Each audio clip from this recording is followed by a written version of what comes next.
desde hongos hasta humanos, esas son las letras de la molécula, construyen una tabla, simplemente contando las diferencias.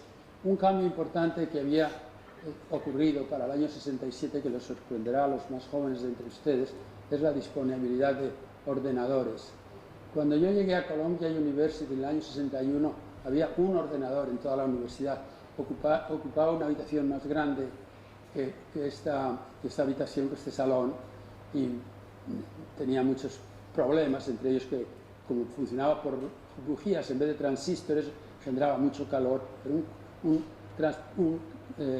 ordenador para toda la universidad, que tiene menos potencial para hacer cálculos o para otros usos que cualquiera de estos, incluso a unos de estos ordenadores estos de bolsillo que se utilizan para comunicarse y para escribirse, comunicarse con texto y demás, pero ciertamente mucho menos que los ordenadores caseros que los estudiantes usan hoy día, porque una matriz de este tipo no se puede resolver a mano, por así decirlo, porque las posibilidades son tantas.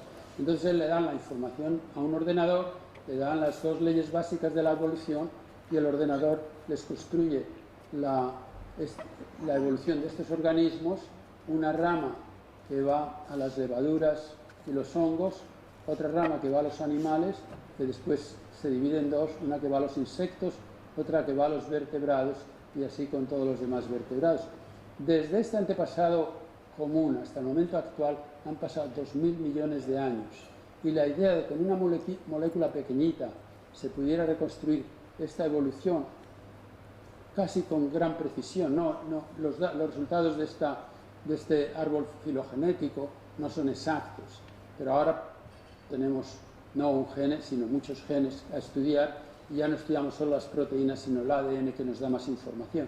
Por eso les decía, hoy día, si queremos estudiar la relación entre 2 o 20 especies o lo que sea, se puede reconstruir estudiando un gen, y si no nos da la resolución que queremos suficiente, estudiamos otro y otro y otro, hasta obtener toda la resolución con tanto detalle como se quiera.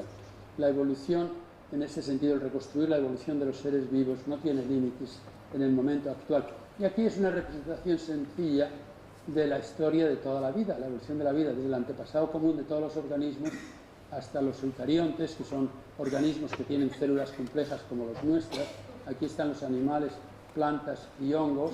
La mayor parte de los eucariontes son microscópicos, y después las bacterias y arqueas, estos organismos microscópicos.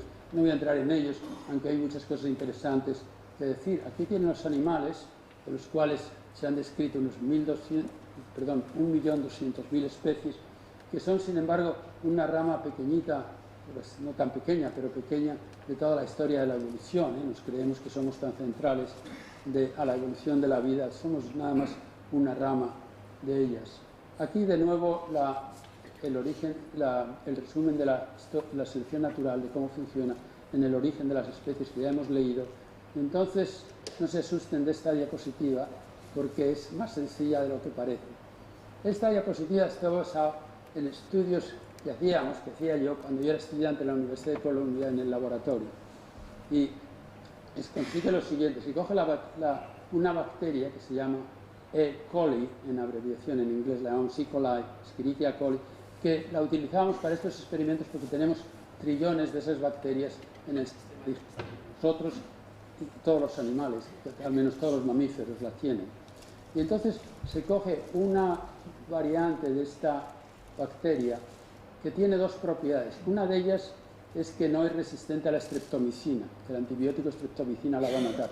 Y eso pasa con todas las bacterias. Si no han sido expuestas a un antibiótico, el antibiótico las mata.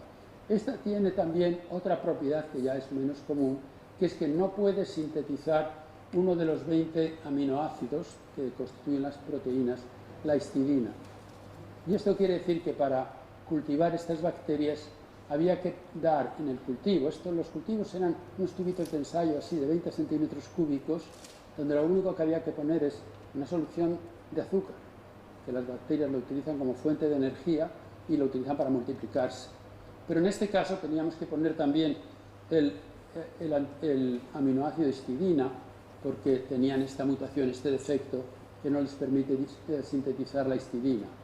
Entonces se ponía una gotita, una muestra de que tenía con las bacterias, de unos cientos de bacterias, y en unos 2 días hay 20.000 millones, son billones americanos, que son miles de millones, en vez de los billones españoles, que son millón de millones, pero 20.000 millones en un par de días. Entonces el paso siguiente era poner una gotita de streptomicina, y el antibiótico mata a las bacterias, las mata todas, no todas, porque por razón de estas variaciones hereditarias de que hablaba Darwin y que ahora conocemos muy bien como mutaciones, una aproximadamente entre cada 100 millones de las bacterias va a tener esta mutación puramente por razones de azar, espontáneamente. Pero en este caso, cuando se ha añadido la streptomicina, estas que tienen esa mutación, las que van a sobrevivir, que son aproximadamente 200 en el tubo, y entonces al cabo de 2 días hay 20.000 millones de bacterias todas resistentes a la streptomicina. El paso siguiente es removerlas de ahí y ponerlas en un cultivo en que no hay histidina. Y lo mismo, las bacterias no se pueden reproducir, se mueren, excepto que 4 de cada 100 millones de promedio tienen una mutación que les da la capacidad de sintetizar este aminoácido. Entonces 800 sobreviven aproximadamente y en 2 días tenemos 20.000 millones de bacterias, todas capaces de sintetizar la histidina y todas resistentes a la streptomicina. Diseño. Tienen precisamente las características que necesitan para vivir en ese ambiente. 2 características podemos añadir, en vez de 2 pasos, 5, 10 o 20, pero es así como funciona la evolución por selección natural. La probabilidad de que estas cosas ocurrieran, estas 2 mutaciones, por azar, es de 4 dividido por 1 seguido de 16 ceros, que es un número pequeñísimo y que no hubiera ocurrido aún en un cultivo tan grande como los que utilizan las compañías farmacéuticas para hacer estudios de este tipo. Sin embargo, en este tubito, debido a la selección natural, todas las bacterias tienen esa propiedad. Brevemente, un ejemplo de historia natural, que es de una polilla que se llama Biston betularia, o en el término inglés popular, la polilla de sal y pimienta, porque tiene un diseño entre blanco y gris, que seguramente no lo están viendo ustedes. Lo que están viendo ustedes es esta polilla, que es la que tiene una mutación. La polilla normal está aquí. Y entonces estas polillas viven en los bosques húmedos del centro de Inglaterra, donde han evolucionado una adaptación, un color, que las hace muy difícil de descubrir cuando se posan sobre los troncos de estos árboles que están cubiertos de líquenes. Mutaciones ocurren, como dando lugar, por ejemplo, cambio de un gen a esta polilla negra, polilla oscura, pero claro, cuando una mutación a veces ocurre, los pájaros, que son los depredadores de estas polillas, la primera que ven es la negra y es la que se comen más. Entonces, en las colecciones británicas de estas polillas, que hay muchos, a los británicos les gusta tener colecciones de moscas y de polillas y de escarabajos y pájaros, entonces no hay ninguna polilla negra hasta el año 1850, donde aparece una y después empiezan a aparecer más y más en varias colecciones. ¿Qué es lo que había pasado? De nuevo, la selección natural de Darwin, la revolución industrial, el uso de carbón que produce hollín, destruye la cubierta que tenían los árboles, los cubre, por el contrario, en vez de líquenes ahora hay hollín, y entonces la que ahora está bien camuflada es la polilla negra. La típica es muy visible, entonces los pájaros empiezan a comer esta, y entonces la frecuencia de las polillas negras aumenta hasta el año 1960 y algo, cuando el gobierno inglés pasa leyes que prohíben utilizar el carbón en las fábricas, y entonces se reversa el proceso. Esto es para darles un ejemplo de cómo ocurre la selección natural.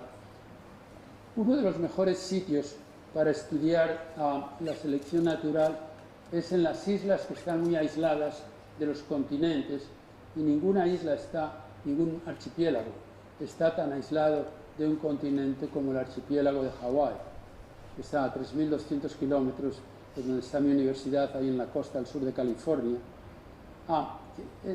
Quiere decir, para estos archipiélagos que están muy aislados, que han sido colonizados por muchos